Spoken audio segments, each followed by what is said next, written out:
as you know, the chants go, the free, free Palestine.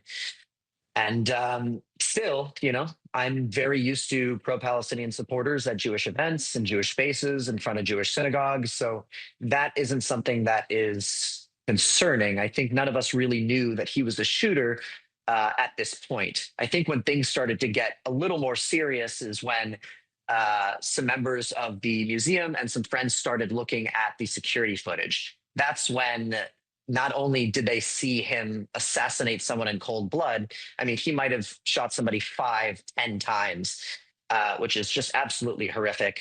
There was another member of the museum that ran out. He was asking for somebody to call 911. He was in a state of panic. He saw two bodies outside. So we were all just kind of in a state of shock, trying to piece together the information. And I want to say my heart goes out to the families of Yaron and Sarah. I am heartbroken for them. They were beautiful people. I have many friends that knew them. They were smart, they were kind, and they didn't deserve this. No. And I did hear, Yanni, they were about to be engaged. Correct. I believe Yaron was going to propose to Sarah within the month. Already had the ring. This suspect, is this someone that was familiar to you? Had you ever seen him before or spoken to him or had anyone that you knew? No, I'd never seen him or spoken to him. I think, unfortunately, he fit right in. He had a blue suit. He was dressed for the occasion. I don't know how he was aware of the occasion, given that this was an off-the-record conversation, an event with a lot of security. People didn't communicate the location or details about the event publicly. So there's a lot of information that we don't have at this time, and I'm not amenable to speak to more details until we really find out how he got here. But I think the moral of this story is, shooting people in a Jewish museum doesn't free Palestine. Killing, killing workers for an embassy that are listening and learning how they can improve plans for humanitarian aid doesn't solve the problem, right? So the radicalization that we're seeing and the gasoline that we're seeing that a lot of media is pouring into this issue is a major problem. And I recognize that there are many sides to this overarching story of Israel and Palestine, but violence is never the answer. Terrorism is never the answer. And it's completely unacceptable that somebody could be radicalized to this extent to come into a Jewish museum, pretend that he's one of us, and then admit to murdering somebody and be gleeful about it. I mean, it's just disgusting. It is. It's sick. It's disgusting. It's horrific. And I appreciate you giving us the backdrop, Yanni, of what that event was about. Do you sense that Yaron and Sarah were targeted, or were they just happened to be there, the first two out of the event? It's a good question. I think they were leaving at the wrong time. And it's extra unfortunate that they happen to be employees for the Israeli embassy. But again, I know the police are still investigating right now, so maybe there was a motive. Maybe he did identify them. I'm not certain. What I do know is that there were other people from the event that he came in with, and he didn't shoot them. So I wish I had more information, but at this point, it's just speculation. So you mentioned 10 to 15 gunshots. Do you know where the gun was located if then he surrendered and said, "I'm not armed, I did it"? My understanding, and from what I was told, is that he left the gun outside. I believe it might have been left in the bushes or somewhere around the outside of the museum by the scene of the crime. It's very good he didn't come inside with the gun, and it's good he didn't have anything in his backpack, because we were with him for some time.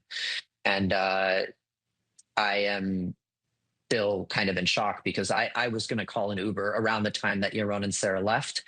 My wife was still working the event, and so I decided to stay with her. But this could have been me. This could have been my wife. I mean, it's just a series of unfortunate events and a very, very, very horrific moment for the Jewish community and the greater community of Washington. I mean, this type of murder anywhere is horrific and should never happen, especially in 2025. Yeah. I thought we were past this. How much time passed, Johnny, between when you heard the gunshots and when he surrendered to police? How long was he sitting amongst you all? It could have been between, I've been saying around 10 minutes, maybe 10 to 12 minutes overall. So it was some time. And most of the people in the museum were not interacting with him. He wasn't saying much.